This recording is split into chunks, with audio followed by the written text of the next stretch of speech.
This program is proudly brought to you by LateNightMedia.com for all your podcasting, comedy writing, and hot steaming pod needs. LateNightMedia.com. Conscious wisdom, challenging our skeptical, critical thinking, digging deep into the dark and the light, and exploring the depths of our mind, body, and spirit. The podcast sprinkled with science, creativity, ageless wisdom, philosophy, and conspiracy. So be part of the discussion and get involved. Be part of the action of thinking and being the revolution. Be conscious with wisdom. Conscious wisdom, challenging our skeptical, critical thinking. Hi guys, it's episode 5. I'm excited. We're here, and we've got some wonderful guests this week, and we've got a really exciting one, and it's a bit of a physical one. We've got some stuff on the table, some devices, and of course we're here with the fantastic Dr. Gemma Regan. Oh, I'm fantastic, am I? Thank you. Of course, that's what I do. I make people fantastic, even if they're not. Hey, they're just fantastic. Oh, don't say that. Nice, super fantastic. Super fantastic. You just went up a level, Okay, up a whole new level. Now you can jump with a spin. Okay. Now, Gemma, how have you been? It's been a couple of weeks. Good. Yes. What's been happening? Oh, been busy doing shows, those sorts of things. Not many ghosts in the last few weeks. Been trying to get some aliens. None came. None came. Okay, No. You've got to stand out front of your house and just wave a bit more. Yes. Because that's what I do, and I think it's going to work at least one day. Maybe I should put some clothes on, but Yeah. I don't care. I was going to say, I think the flashing probably puts them off. Oh, okay. I thought that would entice them, but Well, each to their own. They probably can't just respect a great, fantastic beard. That's what scares me. Oh, we're with the beards again. Yeah, Of well, course, that's just my it's thing. all about the I can't beard. stop growing them. Hey, Big Dick. Big Dick's our camera guy. Hello, Big Dick. Hi. Hey, Big Dick. His beard is amazing. Yes. Yes, and on Gemma's right, to my left, we've got a fantastic man called Simon Xavier. How are you, Simon? I'm fantastic, thank you. Yeah. He's fantastic as well because you're a regular dad, Yep. just like with 2.5 kids kind of guy, but yet you're also a ghost hunter and a psychic. Yeah, that's right. Fantastic. Now, how did this come about? Because we spoke a bit earlier about this, and I was awed. I don't even know if that's a word. Awed. Is that a word? I No. might have made it up. I was awed. So tell us about your story. Well, for me, it was when I was 3. I seen my mum in the driveway. My mum had passed away, and she was getting into a car, and she got into this car, and it drove out, and I was holding my grandmother's hand, and I said, "Mummy, where's Mummy going?" And she said, "No, Mummy's not here anymore." And I said, "There she is in the car, there she goes down the road." Obviously, you're seeing her like as if she's in the flesh. Yeah. Yeah. Wow, that's amazing. And so what proceeded after that? Like, And then I started seeing visions and bits and pieces when I was a little child, and I'd yell out to my grandmother, "There's such and such here, and this person's here and that," and they'd say, no, it's just a bad dream, the normal sort of thing that you get when you're doing this as a young child. And a whole bunch of different events happened as a kid, and my grandparents took me to a psychiatrist as a little kid, and said, went and spoke to him and everything like that. And while I was there, he said, draw me a picture of anything you can think of. Draw a picture of me or draw a picture of something. So I started drawing him with another man standing next to him with a beard. Funny thing. that was actually me. So I just no, but wow, you could see that much definition. Yeah, as a young child. Yeah, and wow. Anyway, he came back into the room saying he's just got an over-imaginative imagination as a young child.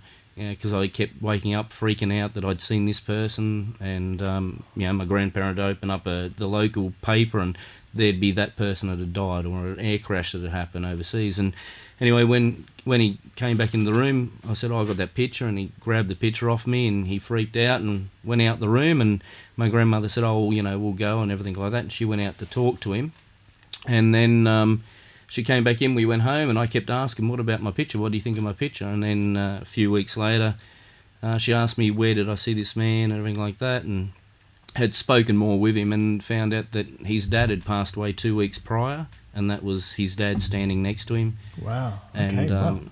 and then, of course, it's all, don't have these dreams anymore or any of that sort of stuff. And And they it probably just- said this because, like, you're freaking him out. Yeah. Yeah. Is that the... Yeah, and it freaked kids out at school as well. So it was all about don't say anything about anyone or what you see. And then I'd come home and I'd have these visions at night. And I've spoken to Gemma about this before, where got up, I'm awake at night, and I was about 10 or 11, and all the relatives that had passed away, they were all saying that this auntie of mine, Auntie Eileen, had just passed. She'd been smothered, and they were all talking about it. And Been smothered? What? Yep. What's that? Been, like, pillow put over... Suffocated. She got Pillow? suffocated? Oh, well... And that's different. Okay, yeah. I wasn't expecting that. I thought it's like, oh no, it's kind of that little ritual where they do smoke and no. That's smudging. Oh, it's smudging. Okay, I knew that. Okay, so she just died. yeah, and so what happened was my grandmother heard me talking and thought, oh, I'm having, I'm up talking, in a nightmare, not a nightmare, but in a dream. And she came in. She goes, "Who are you talking to?" She opened the door and everything kind of vanished. And she said, "What's going on?" And I said, this auntie this and uncle that and such just said that Auntie Eileen's just passed away. And she said, "Oh, that's terrible. You shouldn't talk about things like that. That's wrong." And my grandfather, "What's going on? Is he having one of those nightmares again?" And she said, "Oh, no, he's just said that Eileen's passed away. She's been smothered and held down." And she said, no, calm down, as a young child freaking out about it all again. She said, calm down and think about sheep and things like that. Sheep. Count sheep. That's going to be comforting. You're just going to think of, like, isn't that what the pillow was made out of? Yeah, and start thinking of good things. Yeah, okay. Like sheep, like okay. Yep. So as she walked out of the room, the phone rang. And this is 2 o'clock in the morning, something like that. No. And she picked it up, and it was the hospital saying that she'd just passed away. And my grandmother said, "I want something done. I think that she's been smothered." And they said, and down the track, when my grandmother went and pushed forward for more information, they'd found out that she'd actually smothered in her sleep. And they said, "It's quite hard. How could you smother in your sleep?" And, wow. And then was it accidental? I don't know. Oh, you don't know? No. Okay. That's not what you Well, said. I said no, it wasn't. Hey, you got to go through the story. Come on. Okay, well, we'll go on this later because we have another fantastic guest here as well. It's Steve Jackson. Steve, how you going? Pretty well, thank you. How are you doing tonight? We're good. Now, you're here to help us be like the normal person. I'm the devil's advocate. You're the that's devil's correct. advocate because we need someone, obviously, with another perspective that we can look upon this information and just see how it is. How you going, Steve? So what do you get up to these days? Well, I take along at some of these investigations kind of things, and Yeah. I've not had experiences of my own, but I'm not sure that it's an entity that we're looking at. It might be something we're creating. Oh, that was my phone. I left that on just for us. Wow, so awesome. So you could kind of think it might be some sort of consciousness. Yeah. That's what I'm leaning towards. Rather than somebody dead. Yeah. Wow, so we could go into a bit of alien land here as well. This is my phone, guys. You heard that right here. That's my phone ring. Now, wow, so we've got a nice eclectic mix of people here to really get deep and down and... Dirty. And well, I was going to say dirty. I was going to say more like ectoplasmy. Okay. As we're going into the foray of ghost hunting. Now, Gemma, how did you first get into ghost hunting and want to do this? I've been doing it since I was about 19, 20. I'm a member of the Ghost Club, which is the oldest ghost club in the world. So did you guys all just get together and try and freak each other out like in dark rooms at night? Yeah, I did that as a child and did the seances Nice, and everything. nice. And I've often seen things and thought they were ghosts. Okay. And so I've been wanting to explore it as a scientist and try and find the holy grail, which is physical evidence from the start of film to the end, the appearance of some sort of ghost or spectre, film it appearing and being there and having some sort of communication to the final end. So it just appears, you both high five, Yep. and then... it communicates with me, it tells me who it is, we can verify that, and then it disappears again, all on film. That's what you want. That's the holy grail of the ghost hunter. And so Simon's been working with me. We've been doing a lot of research together because he's a psychic and we use him to divine what is around. Divine. Now, so Simon, what's the divining? What do you need to do to help draw out the spirits? I don't know. I don't really know about drawing out the spirits. I think that a lot of the time that we've gone and done this, it's about, as I've said before, it's like fishing. You go there, you mightn't get anything. You go back months later or the next day, and you get a heap of stuff. So it's, are the fish there or are the spirits there? Yes or no? Bringing them out.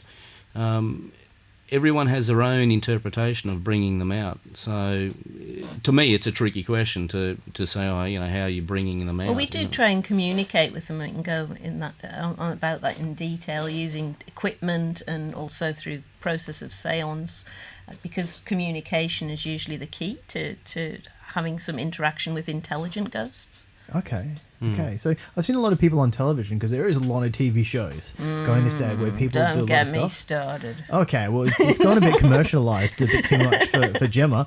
But they, from what I see, they try and use a lot of emotional stimuli when they go in to try and draw these beings out, as if like the emotion is what keeps them there, or the emotion sort of sticks in the building. Have you guys seen this type of thing when you go out?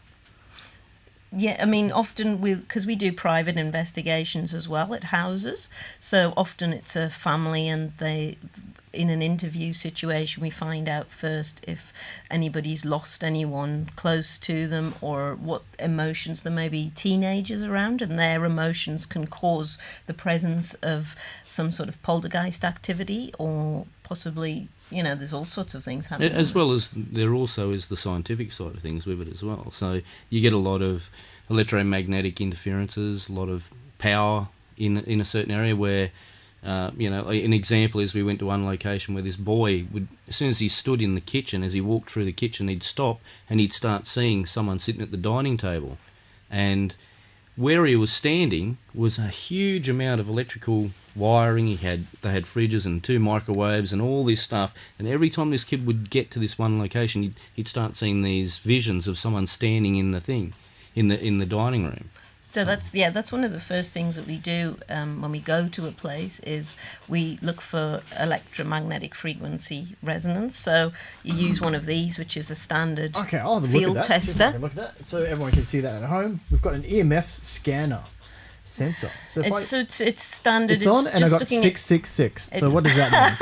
Does that mean I'm slightly the devil? That number follows us around all over. Okay, so what we're going to do is we're going to test this. We're going to see if we can draw out the Briz Ghost, who is our resident ghost. You should pick up a lot around all this electrical equipment. But what happens is that it's been proven that electromagnetic frequency radiation, so it's just an electrostatic field that's caused by flow of electricity, so if I go in my computer, it has an effect on your brain, and it can cause you to have hallucinations, to see things, to hear things, to have that creepy feeling that you get, sometimes when you feel like you're being watched, or to even get goosebumps, those sorts of things. I got goosebumps before when I was speaking to Simon. Yes, he often does that to people. He does do that to people. Steve does it to people as well. Oh, really? Oh, nice, yes. Nice. Just for being in the presence of Steve. But we'd go to somebody's house, and often people are having these sort of hallucinations around their beds, and a common thing is that you may be charging your phone next to your bed, or you may have a big stereo system.